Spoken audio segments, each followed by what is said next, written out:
मौजूदा हालात में आपको किसी से बहस नहीं करनी और इस कुलिये को एक थर्ड वर्ल्ड कंट्री में सारी जिंदगी के लिए अपने साथ बांध लें। कोई आपको कहे हाथी उड़ता है तो आप कहें जी जी जी जी जी बिल्कुल उड़ता है। सुबह मैंने देखा था, मेरे घर की तार पर बैठा था, अब उड़ के कहीं और चला गया। ये स्ट्रेटेजी होना चाहिए जहां आप जो हाल के माशरे में रहते हो, जहां एजुकेशन एथिक्स अपने फॉल पर गिर गए हो। 1965 की जंग चल रही थी, एक हाई कोर्ट के जज थे, बड़ा मशहूर वाकया है। तो वो हाई कोर्ट के जो जज थे उनको सीट नहीं मिली फर्स्ट क्लास में, तो वो सेकंड क्लास में बैठ गए। जब वो सेकंड क्लास में बैठे तो वहां लोग बहुत ज्यादा डिस्कशन कर रहे थे आपस में। तो उन्होंने कहीं डिस्कशन में उन लोगों के डिस्कशन के खिलाफ छोटी सी अपनी अदना सी पढ़ी लिखी राय दे दी। इस पर उन जज साहब को सेकंड क्लास ट्रेन के डब्बे में बहुत कुट पड़ी और कुट पड़ने के बाद उनको बहुत रेस्क्यू करके बाद में बाहर निकाला गया और ये बड़ा मशहूर वाकया है। और उन जज साहब को फिर सफर फर्स्ट क्लास में दोबारा कराया गया। तो जब फर्स्ट क्लास में पहुंचे और कपड़े फटे हुए और बुरी हालत थी उनकी, तो उन्होंने पूछा कि ऐसी क्या बात हुई थी, आपने क्या सीखा वहां सेकंड क्लास में, ऐसा क्या हो गया जो आपका उन्होंने ये हशर कर दिया।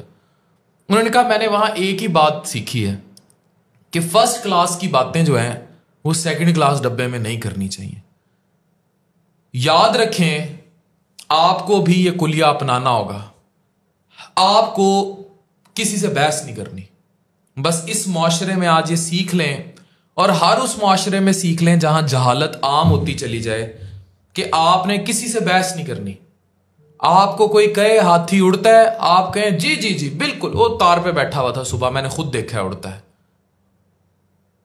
ये तरीका अपनाएंगे, बहुत सुकून से जिंदगी गुजारेंगे। उसकी रीजन ये है कि जब तक कौमों का इंटेलेक्चुअलिटी लेवल ऑफ सोच परवान नहीं चढ़ जाता, तब तक आप वहां कुछ भी पॉजिटिव बात नहीं कर सकते। करें पॉजिटिव, लेकिन पढ़े लिखे क्लब्स में करें।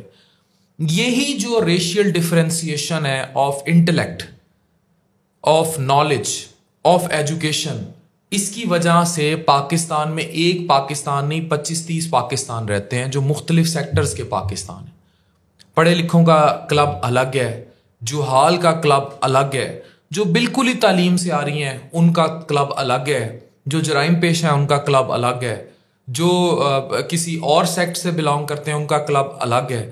अगर माशरे में अमूमी तौर पर एजुकेशन आम कर दी जाए, यकसा तालीमी निज़ाम हो, लोगों को सेहत, तालीम और रोज़गार की यकसा सहूलियात मुयस्सर हों, तब हमें गोरों से असल आज़ादी मिलेगी।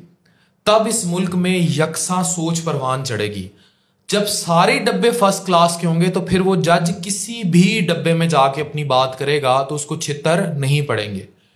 यही वजह है कि अभी आपको ये डिफरेंस मेंटेन करना है। हमारे सोशल मीडिया पे जिस तरह गालियां दी जाती हैं, ना इदारों का तकद्दुस रखा जाता है, ना शख्सियात का तकद्दुस रखा जाता है, ना किसी की बहू बेटी महफूज है, वीडियोस लीक कर दी जाती हैं, नंगी ऑडियोज लीक कर दी जाती हैं, कोई लिहाज नहीं रखा जाता। वो इस बात का शाखसाना है कि हाथी उड़ता है, जी जी जी जी उड़ता है, मैंने सुबह तार पे बैठे देखा था। जब तक सारों को ये पता ना लग जाए तालीम से, शऊर से, बैलेंस ऑफ इंटेलेक्ट से कि हाथी नहीं उड़ता, तब तक आपने हाथी को उड़ाते रहना है। डॉक्टर अफान कैसर, साइनिंग ऑफ।